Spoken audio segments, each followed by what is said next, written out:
Саламатсыздарбы, урматтуу депутаттар, урматтуу бүгүнкү жыйын катышуучулары. Бүгүнкү күнү 4 депутат отурат, кворум бар. Анда баяндама үчүн сөз Кыргыз Республикасынын Эмгек социалдык камсыздоо жана миграция министринин орун басарына сөз беребиз.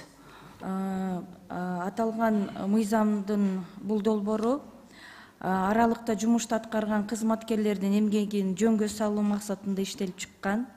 Аралыкта жумуш болуп, кызматкер бул жумушту иш берүүчү жайгашкан жерден тышкары жерде эмгек функциясын аткаруу үчүн иш берүүчү менен өз ара аракеттенүү үчүн маалыматтык коммуникациялык технологияларды колдонуу менен эмгек келишимде аныкталган эмгек функциясы саналат. Кыргыз Республикасынын эмгек кодексине жаңы аралыкта жумуш түшүнүктү киргизүүдөн тышкары бул мыйзамдын долбоору менен киргизилип жаткан ченемдерге ылайык кызматкер жана иш берүүчүнүн ортосунда эмгек келишими күбөлөндүргөн электрондук кол тамга коюу менен электрондук документ алмашуу түрүндө түзүлүшү мүмкүн. Ошондой эле электрондук эмгек келишимин түзүү расмий эмгек мамилелерин каттоодун тегиздигин жогорулатат. Ошондой эле бул аралыктан ишке орношууга көбүрөөк мүмкүнчүлүктөрдү берет. Тактап айтканда, издөөчү башка аймактан иш берүүчүнү тандай алат, аралыкта маектешүүдөн өтөт жана эмгек келишимин түзө алат. Ошо кыскача мыйзамдын долбооруна маалымат берип кеттим. Сурооңуздарга жооп бергенге даярбыз. Рахмат. Саламатсыздарбы, урматтуу депутаттар, урматтуу чакырылган коноктор. Мен суроом, сиз айтып калдыңыз, бул практикага жетилип атат, биздин постсоветтик өлкөлөрдө да антип. Дүйнө жүзү боюнча канча өлкөдө ушундай аралыктан иштөө системасы бүгүнкү күндө натыйжасын берип келди? Бул Айбек Тураталиевич, бул жаңы түшүнүк киргизилип атат. Азыркы мен белгилеп кеткен Евразиялык экономикалык бирлигине киргизилген мамлекеттерде гана болуп атат. Мындайча айтканда, эмгек кодексине түшүнүк гана киргизилип атат ал өлкөлөрдө дагы. Бирок баягы шарттар бул действующий кодекстер менен эле болот да. Акы төлөсү, ушул эмгек өргү бардык нерселер. Эми бул мыйзам кабыл алынса, бизде кайра бири-бирин кайталоочу факторлор болуп калбайбы? Анткени аралыктан иш берүүчү деп бир штат ачылат да, туура? Жок, штат ачылбайт. Мисал үчүн мен деле баягы мисал катары айтсак, ушундай өзгөчө кырдаал болуп калып, аралыкта иштесем, ошол келишим аркылуу болот да. Тиешелүү иш берүүчүнүн чечими менен. Түшүндүм. Эгер ушундай өзгөчө кырдаалдар болуп калса, гана пайдалануучу мыйзам болуп калат экен да, туура? Башка убакытта мындай иштей бересиздер да. Ооба, кайра эле мурдагы калыпта иштей беребиз. Бул ушундай учурда баягы мыйзам талаасында түзүп бериш керек болуп атат да. Эч кандай мындай айлык акыга, эмгек акыга таасирин тийгизбейби? Минфиндин ою кандай бул боюнча? Бул жерде эч кандай таасирин тийгизбейт. Бардык эле эмгек кодексине, анан иштеп жаткан укуктук ченемдик актылар негизинде эле жүргүзүлөт. Бир гана жанагы зыян келтирүүчү баягы за вредность деп коет го, ошол гана төлөнбөйт да. Себеби баягы ишканада көп компьютерлар болуп, баягы за вредность, мисал үчүн, доплаталар болуп калат да. Бул учурда баягы үйдө удаленкада болбойт. Калган нерселер бүт ошол бойдон эле калат. Саламатсыздарбы, урматтуу депутаттар. Айбек Тураталиевич, бул боюнча баягы ковид убагында эмне көрүп калдык. Мындай ситуация болгондо кандай кылып оплата төлөш керек деп, ошон үчүн баягы ушул кырдаал келип калса, ушундай кырдаал болсо, ушул түшүнүктү киргизген болуп атат. Баягы башкача төлөнөт деген эме жок да. Канча азыр кандай толук алып келсе, ошонун толук эле төлөнө турат эмгек акы. Жок, түшүндүм, ошондой эле төлөнөт деп жатасыздар. Эгер да ушундай кырдаал болуп калса, көпчүлүк убакыттарда мына кечеки пандемиядан кийин сөз болуп атат, пандемия деп. Кээ бирки мына аралыктан иштеген мугалимдердин нараазычылыктары пайда болгон да. Мугалимдердин башка бир кесиптин ээлеринче ошондой мүчүлүштүктөр болуп калбайбы деген ойду сурап жатам да. Значит, мен түшүнүгүм боюнча бул эч кандай эмгек акыга тиешесин тийгизбейт экен таасирин, ошондой эле төлөм менен кетет экен да баары. Эч кандай таасири болбойт, ошондой эле калат. Жанагы эмгек өргүлөрүн дагы ошол азыркы эле бекитилген тартипте бүт ошолорду ала берет. Айтып атасыз, аралыктан иштөө деп. Ушул аралыктан иштөө мыйзамы кабыл алынса, биздин көпчүлүк жарандарыбыз миграцияда жүрөт да. Аларга да бир кандайдыр бир деңгээлде мындай пайдасын тийгизеби бул мыйзам? Алар да ошондой аралыктан эгер иштеп турса, может мындай иштен ал жактан туруп, бул жака заявка берип ишке орношууга, ошол жактан бүт жанакы өзүнүн коюлган тартиптер боюнча баскычтарды басып өтүп келип, бул жака ишке орношсо болобу? Анткени мындай маселе көп көтөрүлүп атат да. Бул жерде айтканда иштегенге шарттар кайра түзүлүп берет, электрондук түрдө болот. Ошол кол коюу дагы электрондук түрдө келишимдер дагы мындай жөнөкөй баягы кагаз түрүндө деле каралган. Ошондой эле электрондук түрдө дагы келишимдерди түзсө болот. Мен сурайын дегеним да, сиз түшүнбөй калдыңыз окшойт. Мына бул аралыктан иштөө мыйзамы ишке ашкан болсо, бул өзгөчө кырдаалдар болбогон мезгилде дагы биздин алыста жүргөн мигранттарыбыз ушул суроолор менен кайрыла алабы деп атам. Кайрылса болот. Рахмат. Урматтуу Бактыбек Асанкалиевич, мына жерде бул мыйзам туура колдош керек. Биз ар бирибиз бая Шалибек Карыбекович айткандай, мекендин жүрөгү бул чек ара болуш керек да. Чек араны колдойбуз. Бирок ошол эле мезгилде азыр айтып атасыздар, Тажик-Афган согушунун ардагерлери деп. Ошол эле мезгилде биздин бул Тажик-Афган согушу бул ардагерлери эле эмес, биздин Баткен согушунун ардагерлери дагы бар да. Алардын маселеси кандай болот? Аларга да ушул мыйзамдын негизинде ушундай жеңилдиктер, ушундай кошумча жөлөк пулдар каралабы жокпу? Рахмат. Бул могул Тажик-Афган чек арасына катышып келген ошо ардагерлердин маселесин биринчи чечип алсак, Баткенге катышкандардын маселеси дагы азыр бизде проектте ошонун баарын бүт исследование өткөзүп атабыз. Эмне үчүн дегенде, ал жерде могу Тажик-Афган чек арасына катышып келгендердин арасында дагы Баткенге катышкандар көп да. Ошондуктан бул ал маселе экинчи этапта сөзсүз каралат. Бул бүгүнкү ушул суроону эмне үчүн көтөрүп атабыз? Өткөндөгү январь айындагы Казакстанда болгон кырдаалда биздин 151 жокерлерибиз барып келди. Барып келгенден кийин ошолорго жөлөк пулун төлөп бергенге бизге мыйзам түрүндө бир эме жок экен да статьяларыбыз. Ушуга чейин карамап келип туруп, мына бир ай болду, бир ай болду. Ошону азыр төлөп бере алдык. Ошондуктан ушуну кабыл алып алсак, мына Шалибек Карыбекович туура айтып атат. Тилекке каршы согуш босогобузда турат. Азыр бүгүнкү күндө биз коопсуздукка, мамлекеттин коопсуздугуна биз көз карашыбызды өзгөртпөсөк, эртеңки күнүбүз оорураак болуп калат деп санайбыз. Сиз түшүндүм, бирок ошол эле мезгилде эмне тоскоолдук болуп атат? Бул ушул эле мыйзамга Баткен ардагерлерин, согушунун ардагерлерин кошуп койгонго. Анткени мынаке алыскы ошол 92-жылдарда окуя эмес, мына кечеки 2 жылдан бери болуп аткан биздин канча жокерлер ушул чек араны коргойбуз деп өлдү. Канчасы азыр бүгүнкү күндө мынакей оор абалда больницада жатат. Эмне биз ар бир согуштан кийин ар башка мыйзам кабыл алабызбы? Ошонун баары каражатка келип атат да. Биринчи очередь бул деген негизи бул азыркы ардагерлер көтөрүп аткан маселени булар айтып аткан ошо Афганистанга катышып келгендердин биздин эме ошолор менен теңдегиле деп. Аны менен теңдеш болбойт. Мисалы Афганистанда натуральный согуш болгон.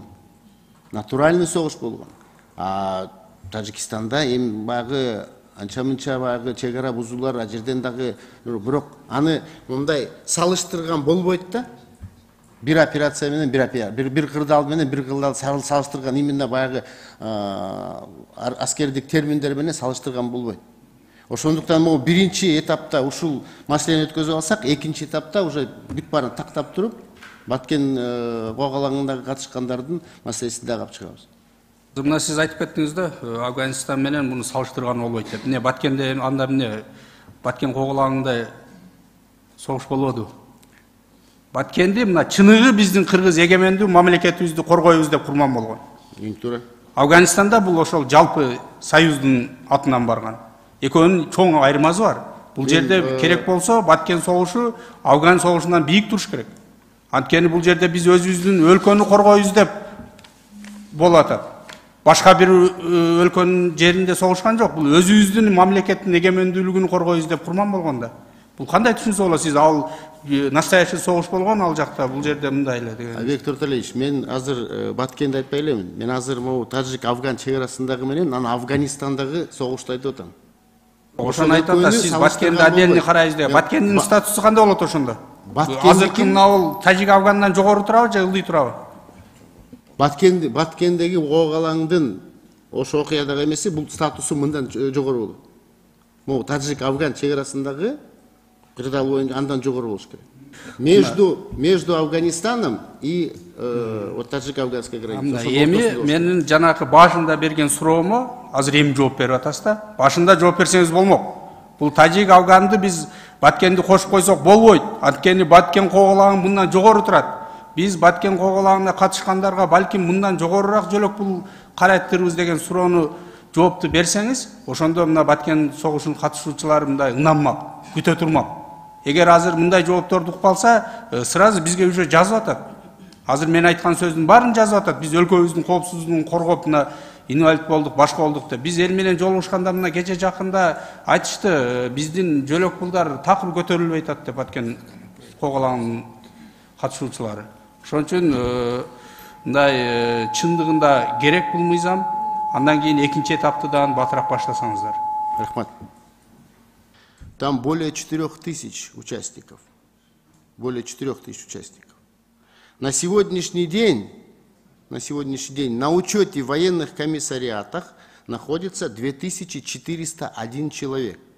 За более 20 лет есть умершие,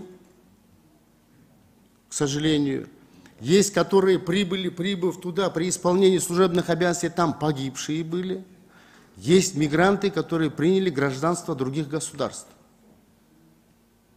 Исходя из этого, на сегодняшний день находится 2401 в военных комиссариатах. Урматтуу Бактыбек Асангалиевич, азыр эми жана жогорку кеңешке кирип кырсоолор өткөн деген ой калган окшойт. Өтө башкача тон менен айттыңыз. Биз деле сиз кандай күйсөңүз, биз дагы ошондой күйөбүз. Кудай сактасын, согуштун бетин ары кылсын, ошондой кырдаал болсо, азыр биз дагы барганга даярбыз. Ал барып көргөн, как будто биз баягы күйбөгөндөй кылып жооп бердиңиз да, андай кылып жооп бербеңиз. Ал жер сиз иштеген батальон болсо эле, мынтип коргой бербеңиз. Биз дагы ошондой ар бир жокерибизге, ар бир бүгүнкү служба өтүп аткан жокерлерибизге тазим кылабыз. Анткени ошолор бар үчүн биздин мамлекеттин тынчтыгы бар. Мындай жооп бергенде дагы мындай жакшылап жооп бериңиз. Сиздер билбейсиздер, андай кылбайсыздар дегендей кылып таризде жооп берип атасыз. Биз дагы билебиз, биз дагы күйөбүз. Күйгөн үчүн айтып атабыз. Эмне ар ким өзүнүн иштеген батальонун келип эле мынтө бериш керек. Анда эртең Баткен эмне болот? Анда сиздин берген жообуңуздан азыр чыгат Баткен ардагерлери. Биз алардан оор күндөрдө жүргөнбүз деп. Билесиз да кандай туткунда калганын, канча күн туткунда калганын. Балким генерал Шамшиев анда тирик болгондо алдан көтөрүп чыкмак экен анда. Мен болгом, мен көргөнмүн деп. Сиз бул жерде жалпы мамлекеттин куралдуу күчтөрүнүн башчысысыз. Сиз бир гана өзүңүздүн батальонуңуз эмес, ар бирине ушундай күйүшүңүз керек. Мен сизден ошону суранам. Жооп бергенде мындай адекваттыраак жооп бериңиз. Рахмат. Рахмат. Сөз Айбек Туроталиевичке. Рахмат. Негизинен мыйзамдын өзү жалпысынан алып караганда керек. ар бир биздин жараныбызга жөлөк пул төлөнүш керек. Ошол биздин бүтүндүгүбүздү, чек арабызды коргогон. Мындан ары мындай окуялар болбосун, бирок биз азыртадан алардын ошол катышып келген жарандарыбыздын ошондой оор күндөрдү башынан өткөргөн жарандарыбыздын бүгүн коргоп, колдоп ала албасак, анда келечегибиз кыйын болуп калат. Ошону менен эле бирге мен бул мыйзамга сунуш берет элем, Венера Калбековна. Ошол профилдүү комитет сөзсүз ушул Баткен когалан катышуучулар менен кошо карап, аларды да киргизип, себеби аларда да ушундай эле көйгөй. Аны менен кошо керек болсо биздин кечеги мына быйылкы болуп жаткан чек арадагы катышкан жоокерлерибизге да ушундай стимулдарды карашыны мен сунуш кылат элем. Рахмат, Айбек Тураталиевич. Рахмат. Урматтуу депутаттар, барбы дагы суроолор? Жок. Суроолор жок болсо, анда мен корутундусун окуп берейин. Согуштун куралдуу күчтөрү ардагерлери жана ооруктагы эмгекчилер жөнүндө Кыргыз Республикасынын мыйзамына өзгөртүүлөрдү киргизүү тууралуу Кыргыз Республикасынын мыйзам долбоорунун концепциясын жактырылсын. Ушул корутундун көчүрмөсү Кыргыз Республикасынын Жогорку Кеңешинин эл аралык иштер, коргоо, коопсуздук жана миграция боюнча комитетине жиберилсин. Урматтуу депутаттар, биздин сунуштарыбызды эске алып, ушул мыйзам долбоорубузду колдоп коелу, сунуштар менен. Добуш берип коюңуздар, урматтуу депутаттар. Ким макул? Бар макул, каршы жок. Рахмат. Ушул маселе боюнча келген коноктор кете берсеңер болот.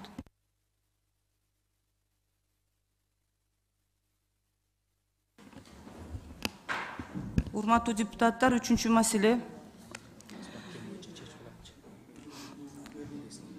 Бишкек шаарында 2021 жылдын 28 декабрында кол коюлган Кыргыз Республикасы менен Азия өнөктөрү банктын ортосундагы кредиттик макулдашууну Азия Тынч океан регионунда вакциналар жеткиликтүүлүк механизминин алкагында COVID-19 каршы вакцинациялоону колдоо жана Кыргыз Республикасы менен Азия өнөктөрү банктын ортосундагы гранттык макулдашууну Азия Тынч океан регионунда вакциналарга жеткиликтүүлүк механизминин алкагында COVID-19 каршы вакцинациялоону колдоо. Ратификациялоо жөнүндө Кыргыз Республикасынын мыйзам долбоорун кароо сунушталат. Бул маселе боюнча Кыргыз Республикасынын саламаттык сактоо министринин орун басары Шериева Нуриля Жапаровна жана башка министрлер чакырылган. Аталган маселе боюнча Нуриля Жапаровна маалымат бериңиз. Сөз сизге. Өзүңүздү да тааныштырып коюңуз. Жаңы келдиңиз. Саламатсыздарбы, урматтуу депутаттар, Венера Калбековна. Мен Шериева Нуриля Жапаровна, саламаттык сактоо министринин орун басары. Цифровизация боюнча бүгүн буга тиешелүү орун басарлар бүгүн дайындалган үчүн алар келе албай калды. Сиздерден кечирим сурайм, кечирип келгеним үчүн. Комитеттин жыйналышына барасың деп эртең менен айткандыктан эмеле келдим. Эми сиз айтып атасыз, мен эртең менен уктум деп. Бүгүн азыркы ушул жердеги маалыматтар боюнча сизде так маалымат барбы жокпу? Жөн эле убакыт албайлы. Эси даяр болбосоңор ачыгын айткыла. Биз мына азыр уктум, азыр көрдүңүздөр жоопторду. Сиздердин дагы жообуңуздар жөн эле айланып жүрө бербесин. Так маалымат бериңиздер, бизде маалымат бар. Бүт суроолорго биз так жооп бергенге мүмкүнчүлүгүбүз жетет деңиздер. Же жок болсо жок деп айтып коюңуздар. Рахмат, Айбек Туратбекович, жетиштүү маалыматым бар деп эме кылам. Мен так баарын билем деп эме кылбасам да жетиштүү маалыматым бар. Сиз кечиресиз, мен аз укпай калдым. Министрдин орун басарысыз. Качан дайындалдыңыз? 1 ай болду. 1 ай. Анда 4 орун басары бар министрдин. Ооба. Сиз именно ушул жанакы ушул бүгүнкү маселе боюнча тармакты тейлеген орун басарсызбы? Жок, мен цифровизация боюнча. Цифровизация менен мунун кандай айырмасы бар анда? Эме байланышы бар. Азыр ушундай болот да, азыр кечиресиздер, ушундай суроого келип такалганда айтасыздар. Мен бул тармакты карабаймын, менин тармагым бул жак болчу, мен кийинкиде даярданып келейин деп. Айбек Туратбекович, Тураталиевич. Тураталиевич кечиресиз. Бүгүнкү Салмат өзү бул жерге Рахматуллаев Жалалдин Мамаюсупович келиш керек болчу. Ал киши жумуштан кеткенине байланыштуу жаңы орун басар эртең менен эле дайындалды да.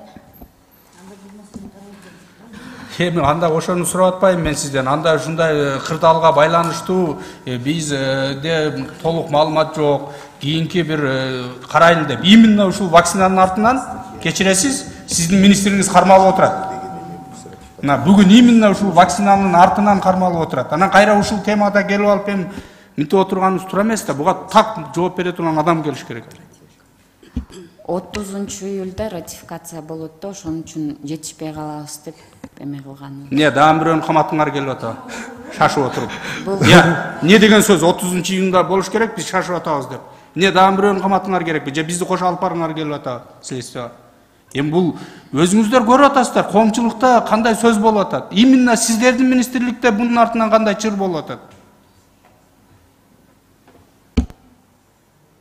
Негизинде Нурля Жапаровна, көрдүңүзбү? Сиз мына берген жообуңуздан эле бул дарылоо тармагына тиешеңиз жок экенин далилдеп атасыз да. Ошон үчүн мен башында эле айттым, мындай жооп берсеңиз мынча кыйналып мындай суроолорго так алмак эмессиз. Сиз айтып атасыз, бул былтыркы колдонулган чыккан ратификация болчу деп. Мына анда мен сизге бир суроо берейинчи. Биздин элибиз 6 миллион 700 миң болду. Ошонун канчасы азыр вакциналып бүттү? 20% 2 миллион 249 миң 731 адам. Азыр дагы ошондо бизге канча керек? Дагы биз 70% калктын баарын прививка кылыш үчүн дагы 3 миллион доза керек. Сиз азыр айттыңыз 2 миллион чем-то 6 миллион 700 миң калп болсо, мынандай да бул жерде азыр айтты биз кесиптеш Жылыз Эсенбековна 2 миллион азыр запасыңыздар бар экен деп. Туура? Ол бирок 2023 жылы бүтөт да срогу менен.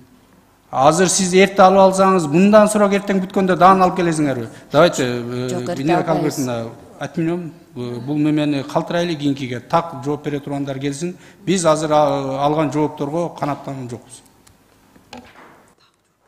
Урматтуу саламаттык сактоо министринин орун басары, мен бүтүрүп коеюнчу өзүм. Айбек Тураталиевичте дагы кичине спортивный мүнөз бар экен, бүт күчөйүнү алып койду. Анан отуруп турам.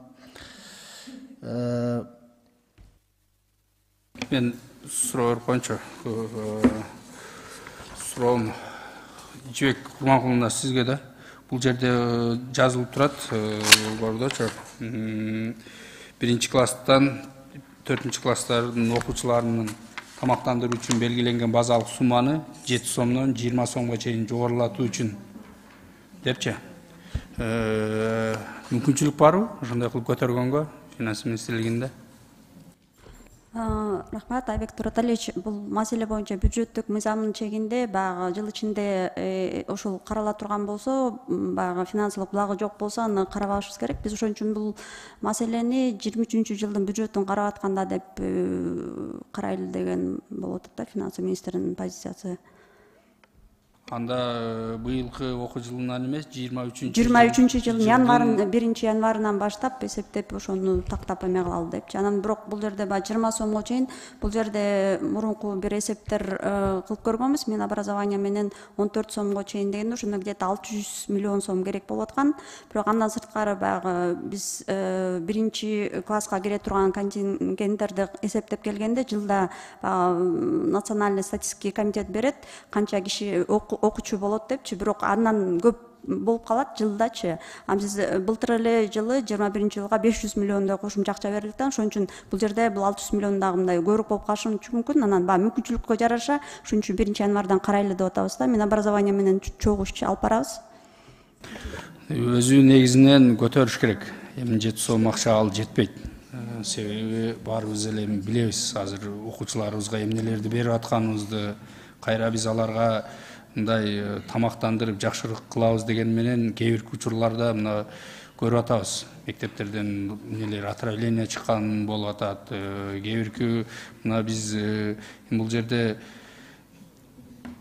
ачык айтышыбыз керек да. Кээ бир жерлерде просрочный продуктыларды берген жерлер дагы жок эмес. Ошондуктан эгер бере турган болсок, чыныгы бүгүнкү күндөгү биздин базар баасы талап кылган өлчөмдөгү акчаны бөлүп беришибиз керек да. Эптеп эле вот суроо келди деп дагы 7 сомду бир 8 сом же 9 сом кылып койбостон, чыныгы эсептеп чыгып толук кандуу ошол биз жеткире турган бааны коюп берсеңиздер, ошону мен талап кылып кетет элем.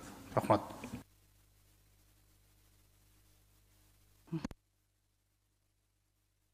Рахмат.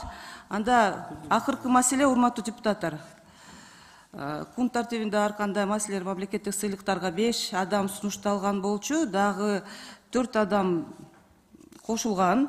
Ошолор алардын материалдар боюнча, ушул талапкерлердин материалдары силердин астыңарда бар. Окудуңар. Анда ушул талапкерлер боюнча кимде кандай сунуштар бар? Барбы сунуштар? Анда жалпы эле окуп коеюн, аты жөндөрүн. Биринчи Токтом Маматов атындагы эл аралык университеттин профессору Душев Жеңишбек Амат Исааковичти Кыргыз Республикасынын Ардак грамотасына.